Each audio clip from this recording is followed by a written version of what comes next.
Now, I know you guys brought Ben back.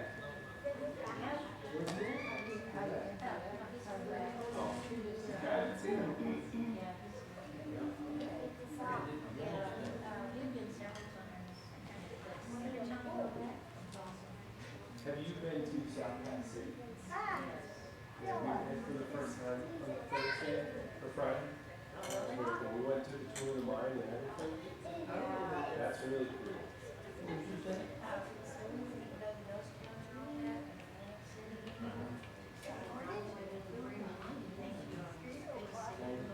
Yeah, the mine tour kind of took that to a whole other level. Right. You know, you got to see the process and all that. Well, they have seen Colorado, and so we often there's so much. That's quite an accomplishment, isn't it? Some days, that's, I would claim that as an accomplishment, right? Yeah, North is still tough. Yeah, so we're gonna leave today and go to West. You could be there for 3 months and still not see that. We got 3 days. Okay, well, you'll get to see a good show. It's probably going to be crazy, even without. They keep walking on Everywhere. Bellatrix. There's something going on. Wow, that is awesome. Pierce. Wow, that is amazing. Where did you get that from? Fort Meade. Fort Meade. We bought it, so we put it in our back for church, right? Yeah, put it in your church. Oh, thank you. Yeah, Bella, it's time for class. We're going to see Miss Sherry. She's waiting for the door to her. Hi, Bryson. Hey, Hi. Hi, Bryson. Hi. You're a little lip, you're dangling. All right, good morning, everybody. Okay, it's like, took you guys a second to wake up, but you're here. If you're in the back and you want to be in here, welcome you to head this way. Oh, have we got some stuff to cover today? Been talking about church history, and last week talked about church history as we know it in the Bible, right? So we talked about the apostles and the disciples and how they started to spread. Basically made it to only about 100 AD, though. So we only made it about 60, 70 years after Jesus. So the rest of history is where things start to get interesting when it comes to the human side of things. This, hopefully, in some degree, will answer the question of why are there, maybe not why, but how are there so many denominations? How are there so many divisions?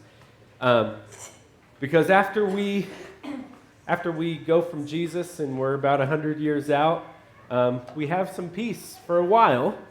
And I guess you could say it still continues to spread, but it's before even 1,000 years that we have divisions starting to happen. Rather than just expansions, we have divisions starting to happen. And so we're going to get to take a look at some of those things today. Last week I talked about how some of the key historical events in the early church probably played a part in the expansion of the Christians. Talked about the fire in Rome and how that probably played a part in some of the expansion because Nero needed somebody to blame the fire on that wasn't him, right? And there's this new up-and-coming radical group that kind of annoys him anyway, so they did the fire. Historically, it's been proven that they probably had nothing to do with it, Christians. But that was in 64 AD in Rome. And another one I pointed out was in 70 AD, was the destruction of Jerusalem, the fall of the temple. Yet another thing that can cause the spreading of Christians, especially for those Christians that weren't sure if they were following Christ or if they were still holding on to the tradition. So I think that played an important part too.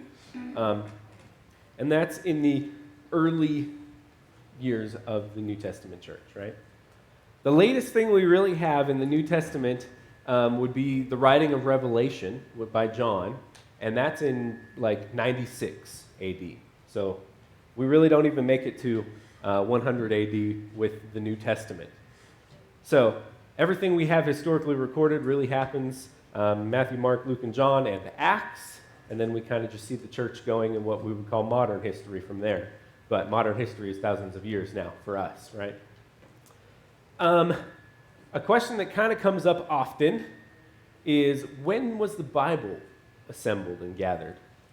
And I don't think there is a solid answer to that. We can fast forward to about the 300s, maybe like 325, and we see the Council of Nicaea. Some people say that that is the council that took a look at scriptures and decided what was historical and what was fictional. Not everybody agrees on that, though. I think the big pusher and mover behind why the Council of Nicaea was the one that did it was actually a book called the Da Vinci Code. So I'm not sure we should place all of our value in that being the time that the Bible was assembled. Hi, Riley. But the Bible was assembled. It was kind of sorted through to find what was historical and what was story, and assembled by some of those councils in the early church, some of those disciples that were trying to do their best to be the church at that point. And it continued to spread up until the 1800s area. Probably by AD 1000, Christianity has reached far enough that it's in Russia. Think about the map of the Middle East. We're going all the way over to Russia now. So there's been some expansion in these 900-some years. Do you guys know of any facts in the first 1,000 years of the church that I might be missing? Again, this is historical things. So now if you're a history buff, you might know more. Know more than me. Paul recorded that he had gone to all the world.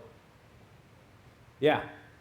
So, and we actually, last week we talked about where we know Paul's journeys were, what churches he interacted with. Do you have more to that? But he said he actually went to all the world, that the gospel went into all the world by the time Paul was writing that gospel, by the time Paul was writing that letter. Okay. So the expansion part is going successful, and I think that's a really important thing for us to remember, because usually when we talk about church history, we can get bogged down with the rest of what I'm going to talk about today, which is not only is it expanding, but it's also dividing, and it's becoming different sects of religion, different groups of people that are no longer following a pure and simple follow of Jesus Christ Christianity. And the first one of those that happens is in the early 1000. 1054 is what's called the Great Schism. And depends who you ask. Maybe Ben can tell us, but I don't know how much Catholic history you know. Depends who you ask. This is when the Catholic Church is really established, right? If you look at timelines, every single timeline has a slant. I have not found a completely unbiased. Church history is hard because people write the history from their slants, right? So if you look at timelines, you can see that, there's just simple Christianity following Jesus. Catholic Church is established, if you will. Really, they call it a divide in 1054 between the Roman Catholic and the Greek Orthodox Catholic Church. Again, looking at how there can be slants in timelines, you see the one that goes all the way through. The one holy Catholic and a apostolistic church, Eastern Orthodox Church, is what they call themselves. I have seen the same exact timeline, but with Church of Christ there instead of Orthodox Church. I could not find it, but I knew I have seen this on paperwork someplace. So, have you guys seen it in paperwork just like this? I've seen the same exact one.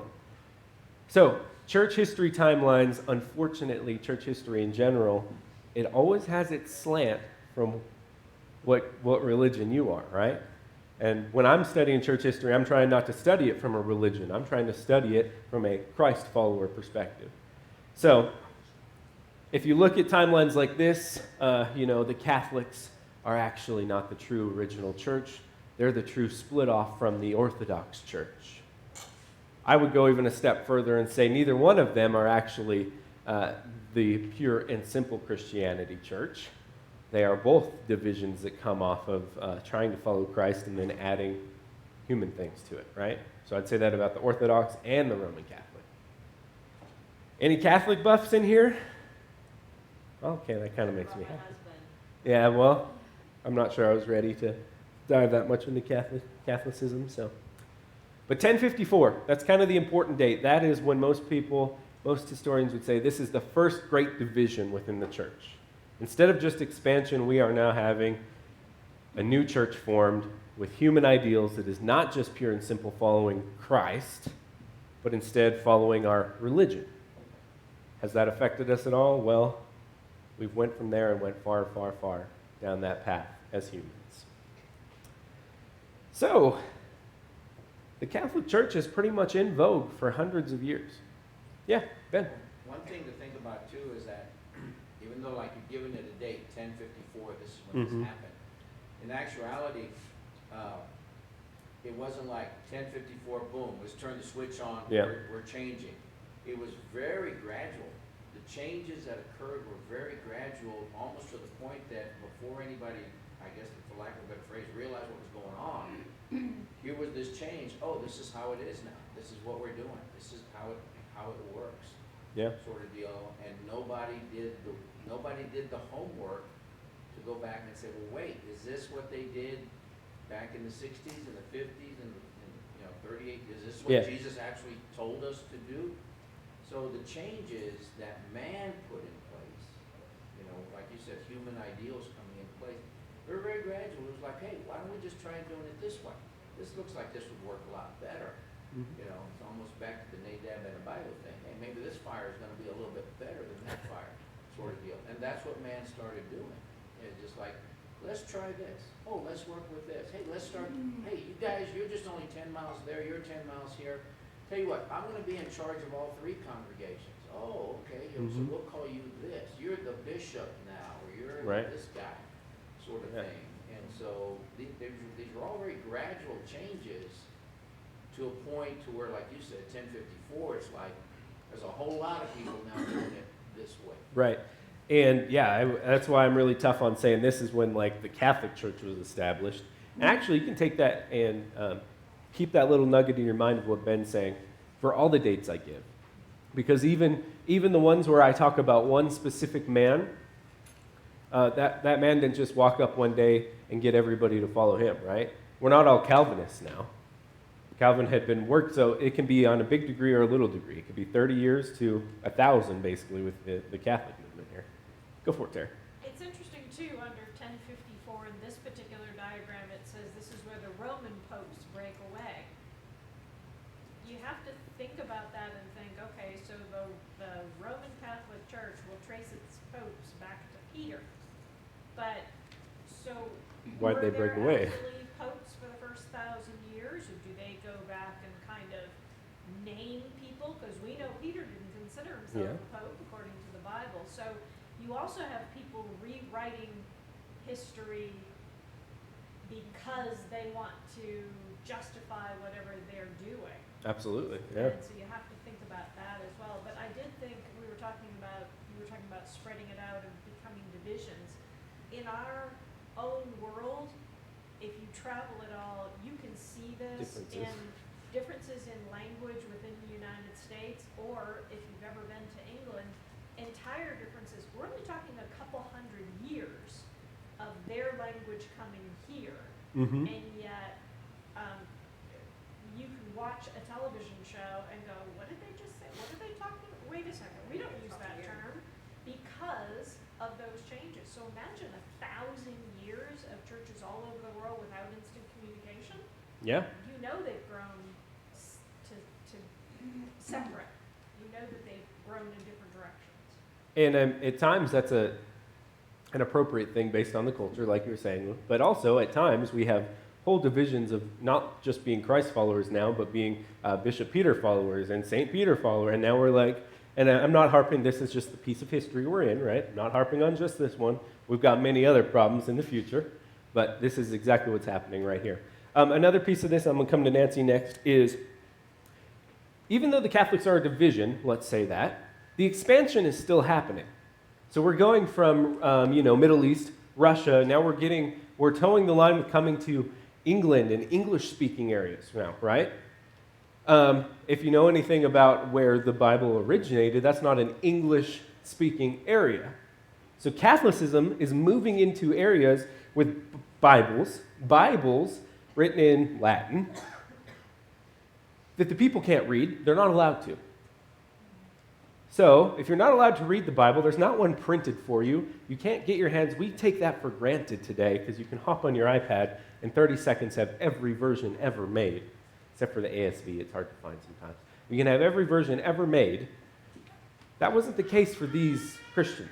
That wasn't the case for these believers. And so I could see how you wouldn't know what to compare what you were hearing to, right?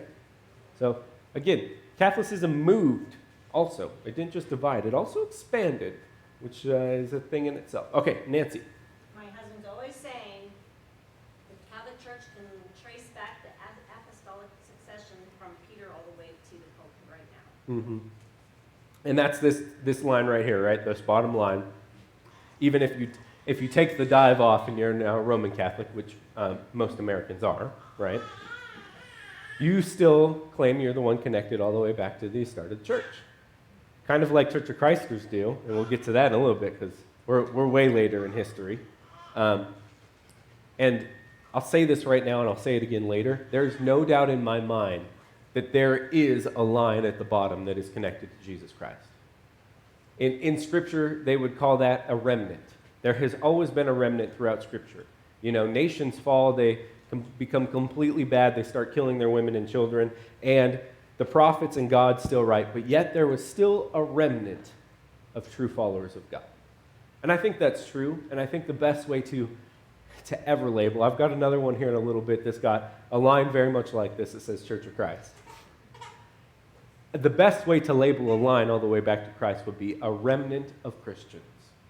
I do think there's a remnant of Christians, even just through all these different ages and different breakoffs, right? So 1054, we've got Catholics now, as we might know them.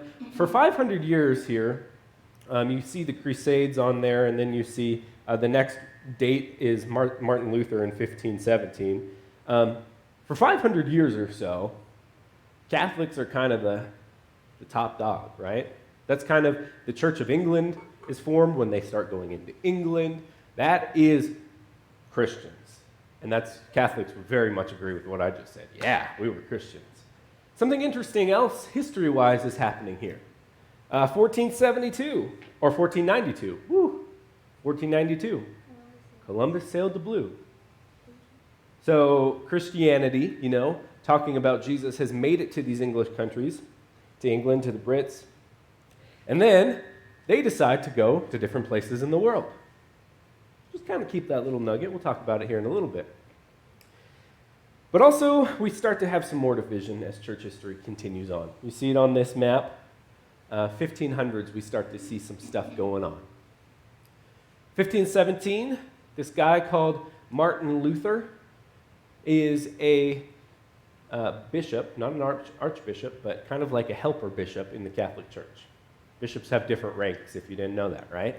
So when I remember reading about this in history, it was like he was almost the janitor, but he was a bishop. His name's Martin Luther. And he sees what's going on in the Catholic Church, and he's like, you know what? We really could do better to follow the Bible. And being a bishop, he had some access to the Bible. We really could do better and follow the Bible. So what he does is he writes 95 points of things we could do better as the church on. And he posts it up on the door. And at the time, that would be like if you wrote a letter of things we could work on and posted it up on the bulletin board. You didn't make anybody read it. You didn't force anybody to change. But rather, you wanted people to start thinking about these things. He posted on the door, 1517. They kick him out of the Catholic Church for it. They kick him out of the Catholic Church, and you might have heard of this religious group, Lutherans. This is where the origin of Lutherans come from, right? Martin Luther, not trying to start a new religion, if you want to use that word, not trying to start a new congregational group, but instead trying to slightly reform, or at least have the discussion within the real church, the Catholic Church. What's he do? Well, he gets kicked out, and he starts a whole new group, Lutherans. So from here on out, we're already at least 3 divisions in, and we're at 1517. Columbus just sailed to the Americas just a few years ago. So as we go in time, lots and lots of divisions can happen. Some other interesting divisions we might have. According to most of my sources, the Anabaptists started sometime in the 1520s as well. Anabaptists would be the origin of what we would have for modern Baptists today. You might actually still meet someone that is an Anabaptist. Very much more conservative group of Baptists. Didn't find a lot of history on exactly. Again, finding a date, that's tough. Go for it. One other thing that happened, I think before this, I can't remember the exact date, but, and you mentioned it earlier with limited access, was actually the invention of the printing press. Mm-hmm. Well, I should have put that on here. The invention of the printing press now provided that aspect of people can now, see and read the Bible or other documents as well. But now that it became more accessible, people like Martin Luther or other folks are now reading it and now asking the question, well, wait a minute. Well, I'll play both sides of you guys here. The printing press started to be invented in 1440 or 1439-ish, right? So that's here before 1500. That's before Martin Luther. But give me just a second. We'll take a little Bible break. Because once you have a printing press, you can get the idea, well, we should probably print Bibles for the people. Some people had that idea. Didn't go over so well for some of them. But before we get there, there's already another division. Before we even have Bibles to the masses, before normal people can read the Bible, before it's taken out of its Latin and a bishop's hands, we have another man called John Calvin. He's in the 1530s, probably. 1536 is kind of the date people like to put on it. He published, again, printing press now. He published, let me find it here, his first edition of the Institutes, which were, again, kind of his papers of reform of the church. And you might know John Calvin, he is basically, this is now the start of Calvinism. And Calvinism is basically the start of mainline Protestantism, right? And so from John Calvin, he might have been easy to point a finger at number 5 division, but from him we have lots of different directions going with the history of the church. Protestantism comes out of that. Protestantism is what comes to the Americas here soon. All right, let's take a little Bible break because we have a printing press now. But who controls the Bible? Well, actually, only one person has it. Only the Catholic Church has it. Only the bishops have it. We have the bishop's Bible in what? Latin. Who reads Latin? Nobody. Nobody of the common people reads Latin, right? But if we had the desire and we had the time, we could print a Bible. That's what King James thought. But it was a bit later here. It wasn't until 1604 or so, right? King James had this revolutionary thought, or was it, in 1604.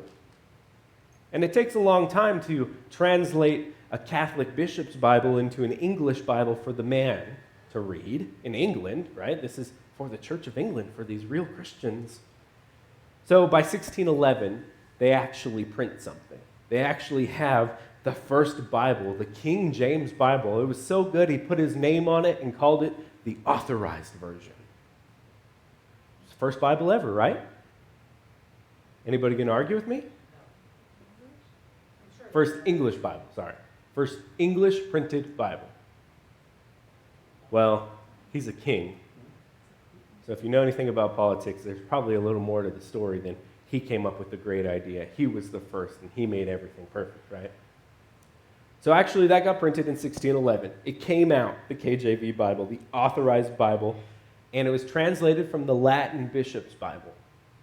And I'll talk about it here in a second. That's why it's not my favorite version, is because it's translated from a Catholic bishop's Bible, okay? But he really wasn't the first person to do it. He was just the first person allowed to do it because he was the king. 1376, way back then, there's this man called John Wycliffe. You might be familiar with that last name. There's a Bible publishing group, Wycliffe Publishers, right? John Wycliffe, in 1376, he was also fighting for reformation of the Catholic Church. And most people would say his Reformation was more like, let's go back to being just Christians. So he's kind of already got this power behind him. And a few years later, in 1318, he translates the entire Bible into English for the common man to read. 200 and some years before, King James is the first one to ever have the idea. Interesting, right? So he translates the Bible and he wants to get it printed. You know what happens to him? He's killed. He is killed for this radical idea that the common person can read the Bible. No, common person can't read the Bible. It shouldn't be translated into English. That is for the bishops and the Holy Catholic Church to do, right? So he's kind of a modern martyr, if you want to call him that, because he wanted everybody to have the Bible, and the reason he wanted it is probably the reason he was killed, because he wanted them to be Christians, not just Catholics. But if you don't know what's in the Bible, it's way easier to keep you a Catholic. A few years later, 1525, William Tyndale also had the goal of translating a New Testament into English. He is successful, and he is not killed, but it doesn't get spread very far. Very few copies of the original Tyndale New Testament exist. And then we come back to 1611, when finally the authorized version of the Bible is published by King James. So let's take a little Bible sidetrack here. I know this is probably pretty small for you guys. You see John Wycliffe way over there in green, because he never really got anywhere, sadly. Okay. These are blue too, so just so you know. It's left to right, okay? We're going historically. So you'll see that we have hardly anything. We have a few different ones. You see Tyndale up there in red. The Bishop's Bible, right here, same time. This is when it's popular within the Catholic Church, Orthodox Catholic Church, right? But you might notice right here at the end, it's like, man, we hardly had any Bibles. We had the King James and English translation. And then about 1949 or so, man, we started making a lot of Bibles. A lot of different Bibles even. Can anybody tell me why we started making lots of different Bibles in the 50s? I mean, we had printing press for a long, long time. The internet didn't exist yet. We weren't posting Bibles up on Reddit yet. Dead Sea Scrolls. 1949. Make sure I got my 1947. 1947, a pretty significant discovery is made in a random cave in the desert.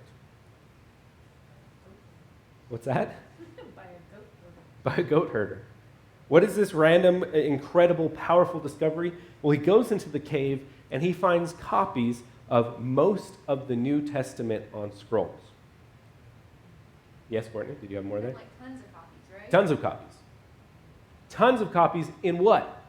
Greek. In what? In terracotta jars. In terracotta jars, written in the native language of the area in Greek. So what do we have now? We have tons of copies that are exactly the same, cohering together in the native language that who? Paul and them would have been writing in. Now we can have a modern translation of the Bible that goes all the way back to the source. So that's why I won't take too hard of a stand on it, but it does kind of make me laugh when people stand firmly on the King James Bible. Because the King James Bible, English translation, first publicized one, fantastic. But it came from the Latin Bishop's Bible of the Catholic Church, which went back, right? We come to our modern translations, we go all the way back to the source, to the Greek, on most of them. Where did the Latin Bishop Bible come from? I don't know exactly. Again, this is kind of the era of the Nicaea Council to the Catholic Church, of all of these councils. What did they actually do versus what did they not do? I'm not quite sure. Fuzzy history. I mean, we're in the before thousands, you know? So we're in the first 900 years after Christ. I'm not quite sure. If you find an answer for that, let me know. Well, the council mainly was choosing a canon, which is the list of books that were going to go into the Bible. And again, I know that happened. right? We know that happened, and I think they did a fantastic job. I think they're inspired by God. I'll tell you that right now, right? Separating fact from fiction, history versus story, that's what canon means. Was it the Council of Nicaea? I'm not sure. Okay. But several of those books that they agreed to be in the Bible have been taken out of the Bible. Well, that's why I think there's a difference between the actual council and the Catholic Church. Because I think the Catholic Church said, well, let's take it all, or at least 90% of it, put it back in there. Today, and I'm not picking this, it's just the history period we're in. To this day, the Catholic Bible has different books than a standard, translated to the Greek from Jesus' time, Bible. Yeah. And we can know that those added books are fake. I mean, they're named the Apocrypha. If you've ever heard an apocryphal story, that's a story that didn't really happen. Like Fiction. George Washington chopping down a cherry tree. It's apocryphal. It didn't really happen. It's even named the Apocrypha. So they know it didn't really happen. Yeah. And that's kind of proof that it was added later, Karen and then Nancy? Also, the period between the Old Testament and the New Testament, and a book called the Maccabees, Mm-hmm. which is history, that's when that existed. And Yeah. it tells a little bit about what was going on in that time between the Old and New. Yeah. So that is in the Catholic Bible, isn't it? Is Maccabees? Yes, Yeah. it is. I don't know my Catholic Bible that great. Nancy, did you have another There's comment? a holiday or festival that the Catholics, not the Catholic, the Jewish people, Mm-hmm. descendants of Israel, practice to this day that is only in Maccabees. It's not anywhere else in the Bible. And they've been practicing it for thousands of years. It's not anywhere else in the Bible but Maccabees. And that's because it's just, those books are equally important to them. And, right, as a Catholic, those books are equally important to them. Now, I'm saying we really should go back to the true Greek, and we should follow just the Bible, the canon, if Karen would. Those extra ones are in the Old Testament. Well, there's a little bit of both. They have, like Karen said, there's an in-between. Maccabees is in-between, so. All right, Courtney? Well, I mean, there's tons of things written there's tons of things that could have been added in the Bible, like Mary Magdalene had a book, but you have to remember it was kind of like fan fiction at the time. Like, you can find a million fake Harry Potter chapters on the internet, but it was the same thing, people, they wanted to be famous, they wanted to add their own thing, they wanted to write a little story.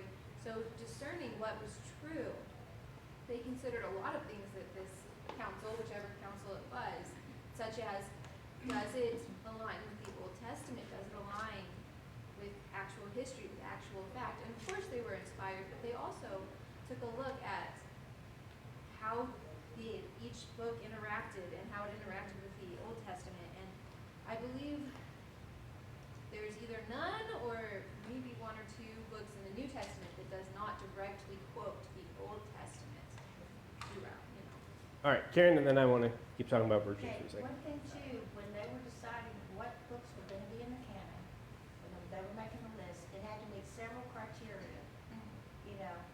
and one of those was it had to have been written by somebody who was with the Lord, who was first-hand account, or who was in the presence of first-hand accounters. Mm-hmm. I mean, there Like was Luke. several criteria that had to be met. Yeah. It wasn't just thinking and, they had to meet criteria. And again, I know it sounds a little fruity, but I really think we should hang on to the fact that, God had a hand in this. God could still work in the 1300s. He could still inspire these people to guide them, because I think he wanted a complete Bible. I think that would be something to cause less confusion for God. So, we're modern history with the 1900s when the Dead Sea Scrolls are found, right? 1947, that's pretty close. That's not that long ago. That's 60, 70 years ago. And we have this boom of, to the Greek, English translations, right? So which one's your favorite? Which one's best? That's the trick question, right? Which one's best? This is the chart that I usually show people, and this is a pretty detailed one, okay? Usually it's just a colored bar from left to right. And you'll see here I've got word for word, intermediate, meaning for meaning. And this is usually the sliding scale spectrum of Bible translations, modern English Bible translations, right? And so on the left, you've got the word for word. How they translate that is they go look at each individual word in the Greek and find the English word that matches it. And do they always find it? No. Sometimes they have different words. Then we get new words that are just the Greek words put into English. For example, baptism, baptizo. Didn't work real hard on that one, did they? Just changed one letter. It's because we didn't have an English word for meaning completely submerged. So, here we go. You go over to the other side of things, you have thought for thought. So there, instead of taking the word and translating it into English, take the sentence. What is the sentence saying, and what does that sentence mean to us in English, right? So, nothing wrong with either direction. In fact, if you'll notice, I use kind of the edge of both sides, okay? At the very end, you will see a kind of subsection called paraphrase. And in there you have the TLB and the MSG, which is MSG, that's interesting, never thought of that. Message, the Message Bible, right? If you've ever picked up a Message Bible, man, that thing is like reading a movie.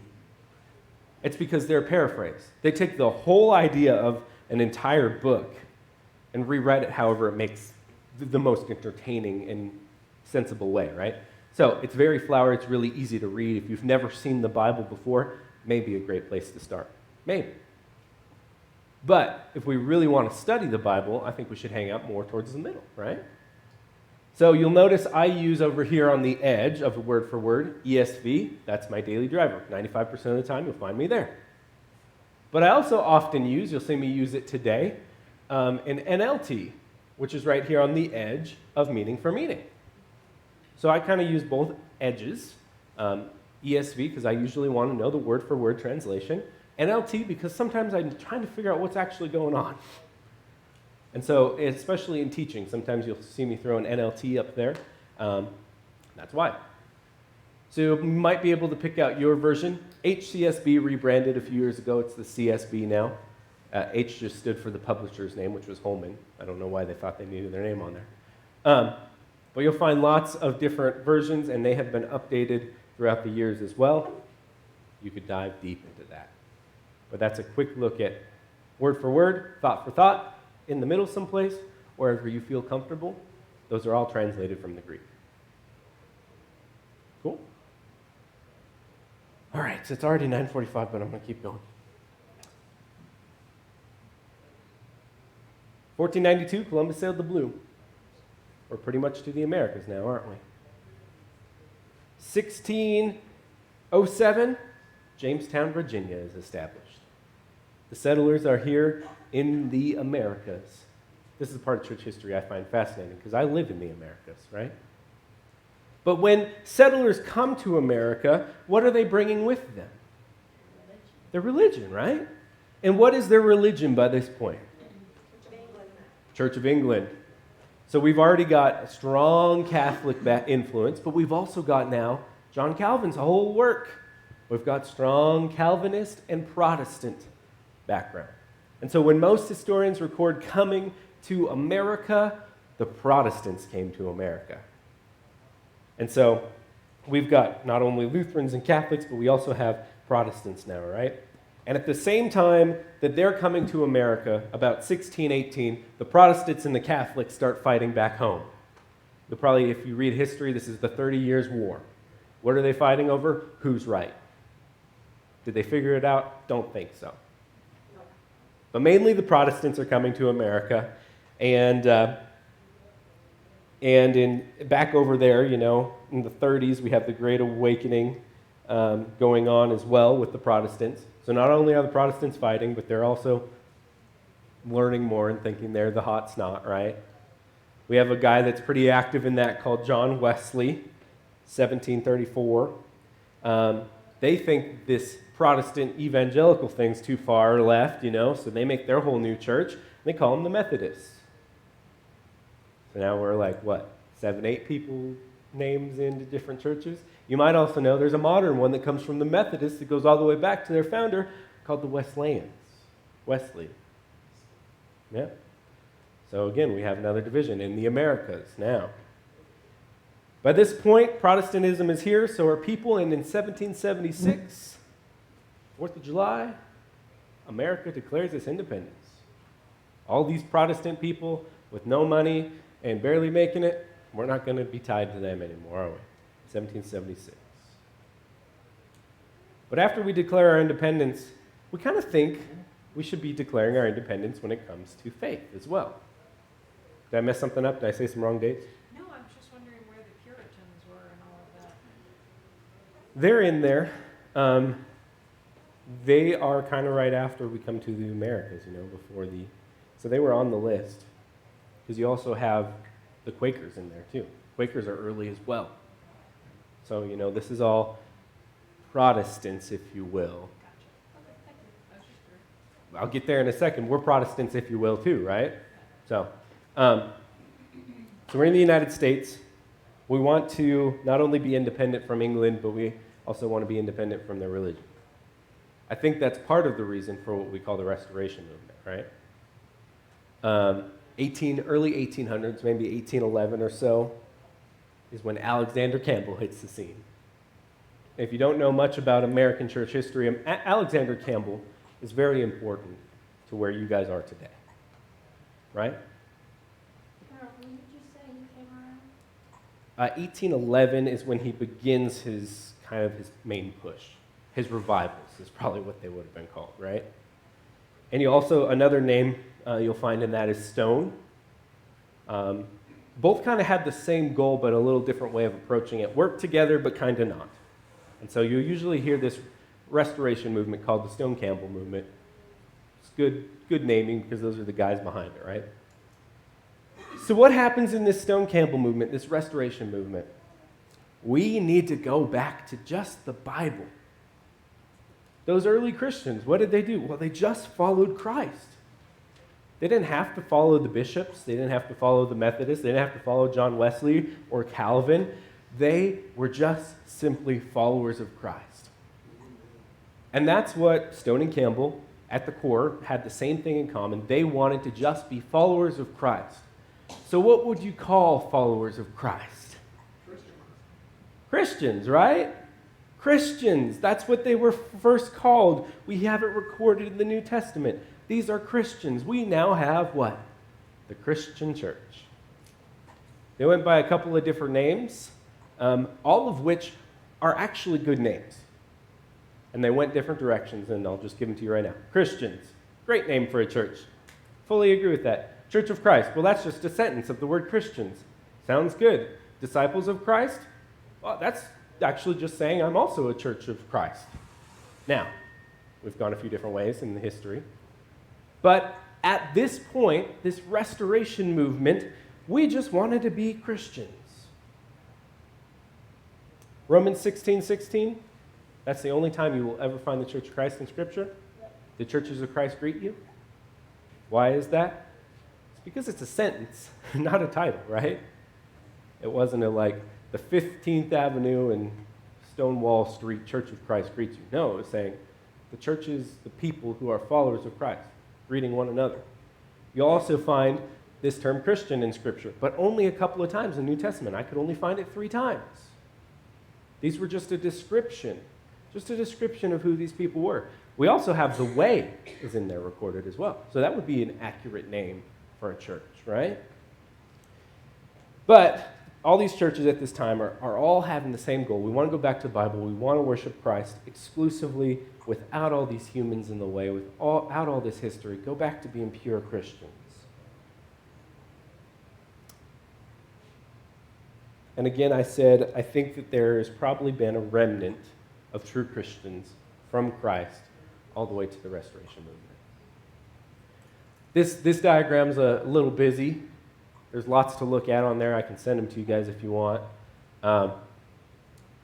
You can see this diagram in lots of ways, too. Sometimes people add to the Church of Christ, legalist. They write in legalist. I'm like, yeah, well, I guess we deserve that at some points in our history. Some people write Churches of Christ or Christian Church, and they write something else the other way, But this is probably the expanded view that's pretty accurate of how Christian churches kind of came back into the fold going back to the original Christianity, but they were still linked to all of this history. You can't leave the history behind. It still happened, right? So we still came from the Protestants. We might have still came from some of those Catholics, right? I mean, that's who was spreading and expanding. You can't get rid of the history. And so I think it's really funny when I see cornerstones like this on some of our old brick church buildings. They'll have a cornerstone. Church of Christ, established in Jerusalem, 1833. We've been here for 2,000-some years. I don't know why I went Southern. That's kind of mean. They're not wrong. They're not wrong, right? I do think there was Christians all the way back. And it's all the way back in the New Testament that one time in all of history we have the word Church of Christ happening. It's a sentence. I have to laugh at this, though, because no, the Church of Christ was really established more like 1830 or something in this restoration movement, right? That's where we became a church, even though we don't have any head councils or anything, because that's the point of going back to the Bible. That's when we became a church. But this is a confusing name. It's just a title, so really it's not a name, but you want to, you want to learn about the Church of Christ because some random Walmart manager brought you here, and that's the one sign we have kind of hidden under the eaves of, oh man, that's what I should Google. So you go and you Google Church of Christ, and maybe you want to Google the history. Where the heck did these guys come from? And you start Googling stuff, you find this website. This website's awesome. It's churchofchrist1830.org. Well, I just said Church of Christ, probably established in 1830. Church of Christ, it's on the title. So, you dig through this website, you find really interesting things like an angel sent from God revealed to Joseph Smith Jr. the location of an ancient record which contains God history and his working in the American content, so he translated that record into the Book of Mormon. Oh, no. That's not a true Christian church, is it? Or maybe you drive around locally and you see these guys. Iglesia Ni Cristo. What's that translate to? Church of Christ. Well, cool. They got to be the same exact thing, right? Well, brother Felix Mahano, he was God's messenger here in these last days. So he was inspired by God to give us a new word that wasn't Jesus. Probably not a church you want to be involved with either. I want to be a Christian. Or maybe you look around a little bit more, you find these guys, United Church of Christ, or International Church of Christ, or Church of Jesus Christ. All of these are different churches than just Christians, aren't they? We really have a predicament in our modern times with this label we have given ourselves, because it really isn't a label at all, it's just a description. And I struggle with that at times. I'm going to be honest with you. I don't know what to do. I don't have a solution. Because I do proudly want to declare that this is the Church of Christ. I also want to, this is the disciples of Christ. These are the Christians. But those terms have been so muddied in American culture that it gets really, really hard to study. And past 10 years, the Mormons have been leaning really, really hard into Church of Christ naming. You'll see it here. If you hop on Facebook, you look for churches around here, you'll find the Church of Jesus Christ in Fremont County. That's very similar to our name. That is the Mormons. So I think it's really tough. I don't have a solution for you. But they're all Christians at this point. The Mormons claim that they were also founded in 1830, but I don't know if that's so true or not. Okay. All right, I got 5 minutes. I'm sorry I'm rolling through this, but I think this is cool stuff.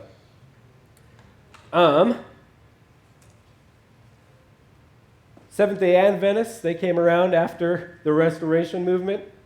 They got a whole bunch of crazy thoughts. That was about 1844. I'm not even going to get into them. Adventist churches are around, right? But by the time we hit 1860, has anything significant started to brew up in America? What? The Civil War. The Civil War was a little bit of a disagreement between about half of the country and the other half over slavery, right? So we have a line drawn down what's the existing country. Mason-Dixon line. If you're south, you're pro-slavery. If you're north, you're anti-slavery, right? Simplifying it. So we have a line drawn down between people, between Christians, these churches that have been brothers and sisters forever. There's a line drawn through them now. They have to fight each other over political things, really. They have to fight their brothers in Christ that they probably went to revivals with just a little bit before. So what happens? Well, it kind of, even though it wasn't the point, it kind of causes a division. To this day, you can look where the Mason-Dixon line was, right? And you can see that in statistics, kind of an interesting thing here. Churches of Christ, predominantly Southern. Christian church, predominantly Northern. We had to give ourselves different names because we had to fight each other and kill each other, and we weren't getting along. So here's some interesting statistics I found, and then we'll kind of wrap it up. Mason-Dixon line, north of that, what do you have? Pennsylvania, and south you have West Virginia. Pennsylvania has 12.9 million people living there, and 7,500 Church of Christ members. West Virginia, it's much smaller. It's only got 1.8 million people living there, but it's got 15,600 Church of Christ members. Twice as many Church of Christ members in an 11th of the population. Mason-Dixon line. You scooch over to the west a little bit. Kentucky, south, right? 4.5 million people live there. 42,000 Church of Christ members. Just head north a little bit to Ohio. Double the population at 11.8 million, and they have 30,000 Church of Christ members. These are hard statistics to find, but you can kind of start to see the line there, right? Church of Christ went south, Christians went north. Really, they are the same church. Restoration movement followed the Bible, but yet there was a divide. We can't ignore that in our modern church history. From those groups, and this is where I'll end up for today, from those groups, guess what? They continue to divide. Christian church, us. Church of Christ, us. We've each had our own divisions. The Christian church group has what you might know as Disciples of Christ. It's a great title. They kind of hijacked it. Don't like it. 1968. They form their own, the right Christian church, right? Usually see these in cities called the First Christian Church. You can identify them by their little red cup with a cross on it. Also a great symbol. But they really lean heavily into a system of church, leadership, allegory, or oligarchy, right? That's really important to them. That comes from a Christian church. What about us? Well, 1957, we had to split off with the United Church of Christ. They went and formed their own thing. Very similar, very power-hungry when it comes to a church. Churches of Christ also had a thing in the 90s called the International Church of Christ. People left and started their own thing. It's interesting to me because at 57 and 68, the Christians had splits off of them, right? In 1985, the splits decided that they were cool with each other. Disciples of Christ and United Church of Christ in 1985 announced that they have an ecumenical partnership on doctrine with each other. I just find that really interesting. You have the Christian church, kind of divided by the war, split-offs from that, and the split-offs decide that they're basically the same, which is really, really interesting to me. I missed a lot, but I wanted to give you guys the tall view of church history, and I know I spoke the whole time. There's a lot there. You can dig for hours and hours. Courtney's already mad at me because I was up till 1 a.m. trying not to miss anything. It's kind of interesting though, Harold. In 1692 and 93, we had the Salem witch hunt. Mm-hmm. When people were being rounded up, I think there was like 200 accused and some were executed. But while all of this reforming and restoration's going on, We're also that kind of stuff. Yeah, absolutely. There is some really good, probably the most helpful things I found are the lists of important events within Christian broad history. And I mean, they're like 30 pages long. And you can dig through them and find different things. So anyway, I invite you to do that. There's also somebody that made some really interesting maps of the Americas, of what the population is church-wise. And of course, they grouped, I was looking because I hope they made a Christian church and Church of Christ separate. Of course they didn't, because really we are the same church. But I was like, man, if you would have made that map, I could have shown it. But they have really interesting population density maps on them. So you can find that all online too. All right, we got to be done because it's 10:03. Thank you guys so much. Actually, it's 10 o'clock. That clock is fast. Ha, cool. Thank you guys so much. I know it was a whirlwind. Oh, yeah. Like you, it gives a lot. Oh, rise and fall. I just fed him and